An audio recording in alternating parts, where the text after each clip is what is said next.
राम राम मित्रांनो, मी अमोल कोळेकर पाटील. बीड पाठीमागच्या 1-1.5 वर्षापासून प्रचंड फेमस झाले.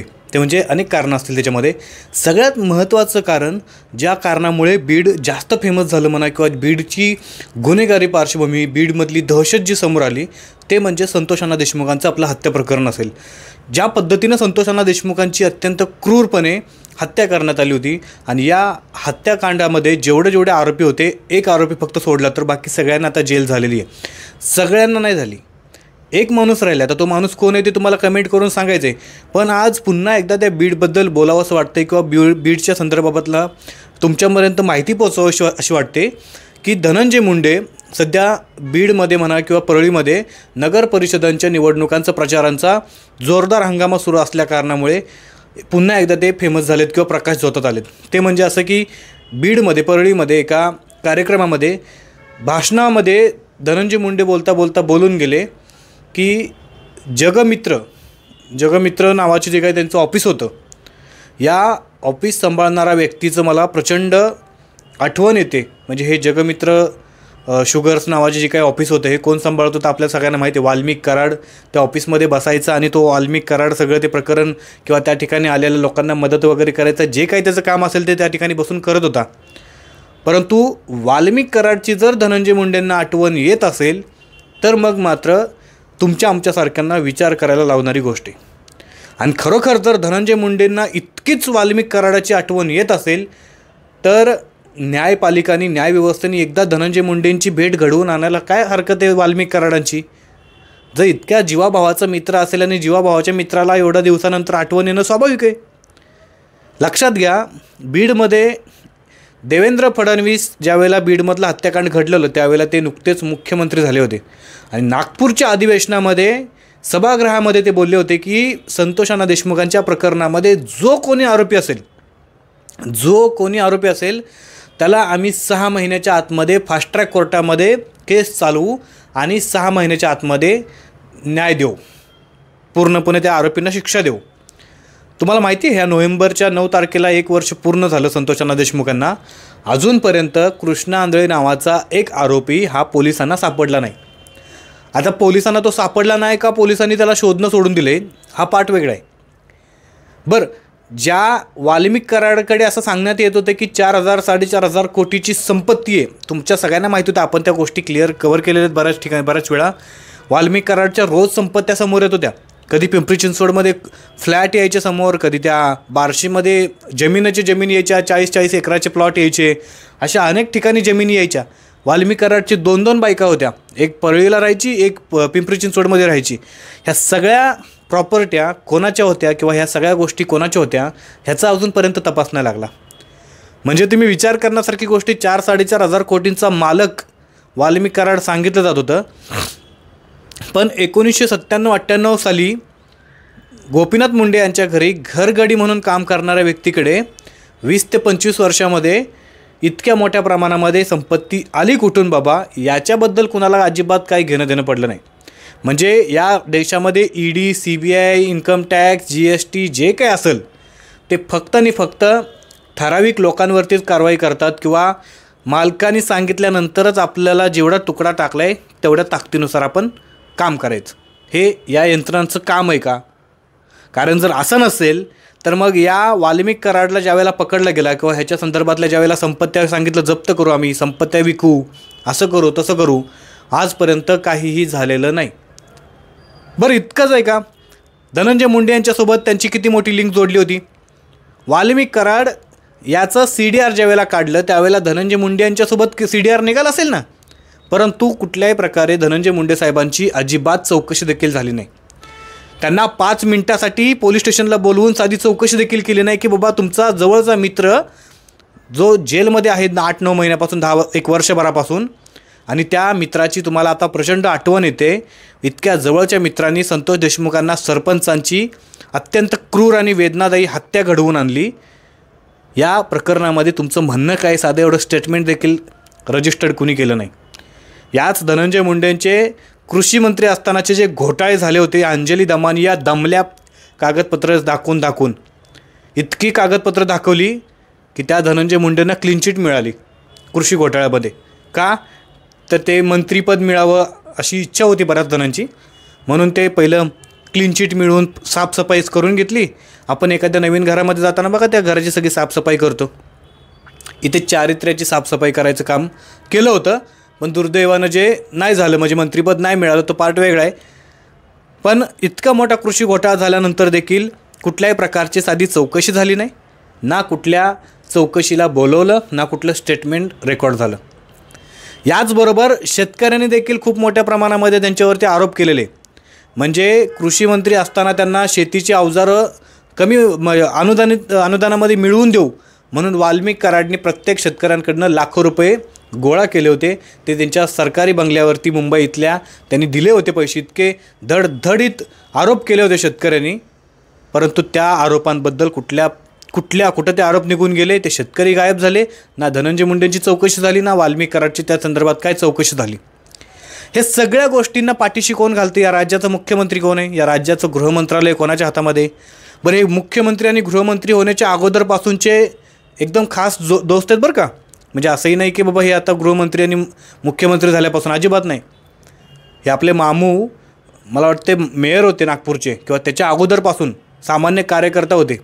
त्यावेळेपासून ह्या दोघांची गट्टी एकदम, ते लंगोटी यार बोलतात ना, त्या प्रकारचा हा प्रकार आहे.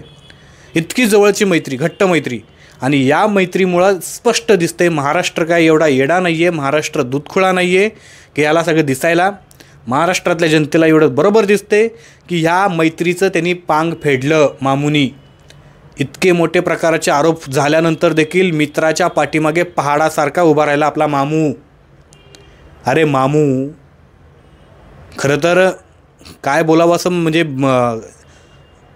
काही मध्ये अडचणी नसतात ना, जर नसत्या तर बरेच काही शब्द वापरले असते आपल्यासाठी महोदय. परंतु ज्या ठिकाणी आपल्याला जायची जास्त गरज होती त्या ठिकाणी आपल्याला 5 मिनटासाठी देखील जाण्यासाठी वेळ नाही आहे. दुर्दैव या महाराष्ट्राचं. या महाराष्ट्राच्या मातीमध्ये, या महाराष्ट्राच्या माथ्यावर असा एक दगड टाकला गेला आहे की तो सांगताही येत नाही आणि रडताही येत नाही, अशी अवस्था झालेली आहे. म्हणजे असा दगड आणून बसवला आहे महाराष्ट्राच्या बोकांडी. म्हणजे ह्या यज्ञा नावाची चिमुरडी, आपली छोटीशी 3 वर्षाची बालिका, तिच्यावरती त्या हरामखोराने अत्याचार करून तिचा अत्यंत क्रूरपणे जीव घेतला. तिच्या परिवाराला भेटायला जायला अजिबात या मामूकडे वेळ नाही. त्या संतोषाना देशमुखांचं कुटुंब वर्षभर झालं न्यायाच्या प्रतीक्षेमध्ये. अनेक लोक तिथे जाऊन भेटून आली. या मामूनं त्यांना बोलवून घेतलं मुंबईमध्ये मंत्रालयात. का तर शेट आहे ना, मामू आहे ना, इगो हर्ट होईल मी तिथे गेलो तर. Attitude, ego. आणि तिथं नाही गेला. बरं, या मामूने अजून काय केलं? आर्या शिंदे नावाची आमची साताऱ्याची चिमुरडी, तिच्यावरती देखील अशाच प्रकारची हत्या झाली, अशाच प्रकारचा अत्याचार झाला. त्या आर्या शिंदेला भेटायला अजिबात या मामूकडे वेळ नाही. संपदा मुंडे घ्या ना, संपदा मुंडेंचं प्रकरण. या संपदा मुंडेंची हत्याच झाली हो. आत्महत्या काय विषय तपास नाही, कुणाला एका आईबापांनी काढलाच नाही मला वाटतं ह्या सगळ्या ह्याच्या प्रकरणामध्ये. जे काम करत नाही त्यांना, नाहीतर एका आईबापाचे असते ना, ह्यांनी बरोबर तपास केले असते. हे कितीचे आहेत ते तुम्ही कमेंट करून सांगा. त्या संपदा मुंडेंनी तर हातावरती लिहिलं होतं, त्या खासदाराचं नाव लिहिलेलं, जे की मामूचा अत्यंत जवळचा लाडका खासदार होता तो. त्या खासदारावरती कुठल्याही प्रकारची कारवाई झाली नाही माहीत. या पार्थ पवारांनी 1800 कोटी रुपयाची जमीन हडपली बाबा. भले तो व्यवहार रद्द झाला, सगळा विषय मागे पडला, आपण कुठं पुढे निघून गेलो. इतक्या मोठ्या प्रमाणामध्ये घोटाळा केला. पार्थ पवाराच्या कंपनीवरती गुन्हा दाखल झाला, पार्थ पवाराच्या पार्टनरवरती गुन्हा दाखल झाला. पार्थ पवारवरती नाही झाला. पार्थ पवारला सल्ला दिला मामूनी. काय सल्ला दिला? अरे बेटा, जरा बापाकडनं शिक. बापानं 70,000 कोटी पचवले. साधा ढेकर देखील दिला नाही ना, पादला देखील नाही तो बाप. आणि तू 1800 कोटी रुपयांचा घोटाळा करायला गेला आणि लगेच पादून सगळा राडा करून टाकला. असं करू नको. उद्यापासून माझ्याकडे ये लेक्चर घ्यायला, मी तुला शिकवतो ह्याच्यातनं कसं काय करायचं ते. अरे किती या महाराष्ट्राच्या बोकांडी तुम्ही अजून या सगळ्या प्रकारांना बसवणार आहात. याच अजित पवारांच्या मेहुण्यानी मुंबईमधल्या BMCचं हॉस्पिटल हडपल्याचा आरोप अंजली दमाने केला होता. कुठे गेला ना तो आरोप. तुम्हाला सांगू, या राज्यामध्ये रोज नवीन घटना येत राहतील, इथून पुढे येत राहतील. आणि या सरकारला जितक्या गोष्टी समोर येतील तितक्या गोष्टी फायद्याच्या आहेत, कारण जितक्या गोष्टी समोर येतील तितक्या पाठीमागच्या गोष्टी ते आपली लोकं विसरत जातील. आज कुठलाही व्यक्ती त्या अजित पवारांच्या पोराने 1800 कोटी रुपयांचा घोटाळा केला, पावरचा यूज करून त्यांनी तो घोटाळा दाबला, सांगितलं व्यवहार रद्द करतोय. नंतर सारवासारव केली. नंतर त्यांना वाटलं की आपण जे सारवासारव केली आपण त्यातच सोडलं आपलं सगळं जे सकाळी सोडतो ते, आणि परत अजून त्याच्यामध्ये आपण सारवासारव करून ती घाण करून टाकली. तोपर्यंत बाकीचे इतर मुद्दे समोर आले आणि मग ते सारवासारव केलेला मुद्दा मागे पडून गेला. इतकी भयान अवस्था करून ठेवली या राज्याची. लाजा तर तुम्हाला नाहीतच आहेत. ते तुमचा आणि त्यांचा काही काडी मात्र काय कधी तुम्हाला उभ्या आयुष्यात संबंधच आला नसेल त्या गोष्टीचा. तुम्हाला फक्त या राज्याला कसं लुटायचं एवढं फक्त मात्र चांगलं माहिती आहे. आणि धनंजय मुंडेंना आज 1 वर्षानंतर जर वाल्मिक कराडची आठवण येत असेल तर फार भयानक आहे.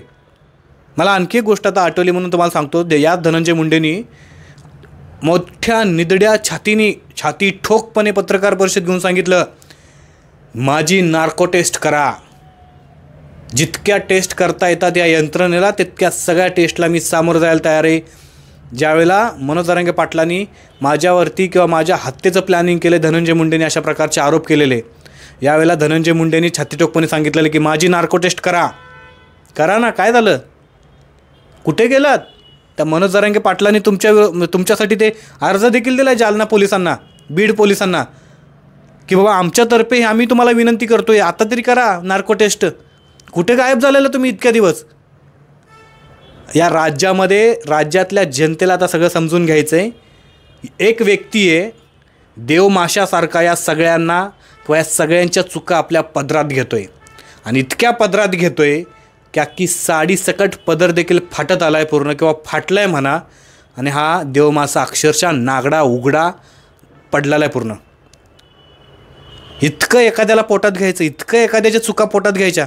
अरे पोटात चुका घेऊन ते बाळंतीन होतील आता चुका. 5-50 पोरं निघतील एकाच वेळेला. किती पोटात घ्यायच्या पण चुका, याचं तरी लिमिट पाहिजे. या राज्यातल्या जनतेने या सगळ्या गोष्टी आता हेरून घेतल्या पाहिजेत. धनंजय मुंडे यांनी जे प्रकरण किंवा यांनी जे वक्तव्य केलेले की त्यांना वाल्मिक कराडची आठवण येते, या वक्तव्याकडे कसं बघता? आणि या सगळ्या लोकांना जे पाठीमागच्या 1-1.5 वर्षापासून या राज्यामध्ये प्रचंड गाजले आणि ह्या गाजलेल्या लोकांना पाठीशी घातलं, पोटात घालून घेतलं, हा नक्की देवमासा कोण आहे? तुमचं म्हणणं काय ते कमेंट करून नक्की सांगा. धनंजय मुंडे यांच्याबद्दल जर त्यांना आठवण येत असेल वाल्मिक कराडची तर याच्याबद्दल काय तुमचं विचार आहेत ते देखील कमेंट करून सांगा. चॅनलला सबस्क्राईब नसेल केलं तर नक्की करा. जय शिवराय, जय शंभूराजे, जय मल्हार.